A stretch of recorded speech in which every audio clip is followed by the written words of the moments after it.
জ্ঞানী ব্যক্তিরা বলে থাকেন বোকারা বেশি কথা বলে। বোকারা সবসময় বেশি কথা বলে বলে তারা কখনো সফল হতে পারে না। একজন সফল সাহসী জ্ঞানী মানুষ সবসময় নীরব থাকে। নীরবতা হলো সবচেয়ে বড় শক্তিশালী সমাধান। সুতরাং যে কোনো ক্ষেত্রেই একজন মানুষকে নীরব থাকতে লাগে। বেশি চঞ্চল, বেশি কথাবার্তা বললে তার অগ্রগতি খুব কম হয়। চুপ থাকতে পারলে, নীরব থাকতে পারলে, কথা কম বলতে পারলে মানুষের এই সফলতা খুব তাড়াতাড়ি আসে। সবাই নিজেকে চিৎকার করে জাহির করতে চায়, সবাই নিজেকে চিৎকার করে প্রমাণ করতে চায়, কিন্তু নীরবতাই হলো আসল শক্তি। চিৎকার করে কখনো নিজেকে জাহির করা যায় না। চিৎকার, চেঁচামেচি ইত্যাদি করলে মানুষের মধ্যে অশান্তি আরও বেড়ে যায়।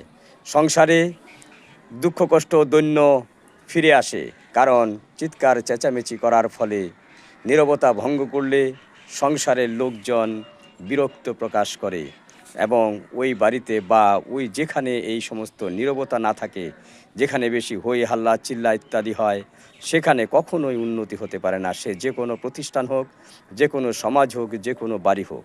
সুতরাং নিজেকে জাহির করার চেষ্টা না করে কর্মে নিজেকে লিপ্ত থাকতে হবে।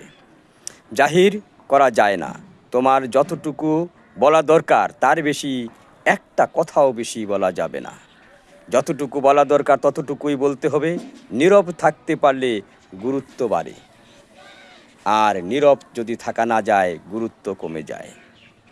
নিজের কাজে সবসময় নিজেকে ব্যস্ত রাখতে হয়। চিৎকার করে কোনো প্রশ্নের সমাধান করা সম্ভব নয়।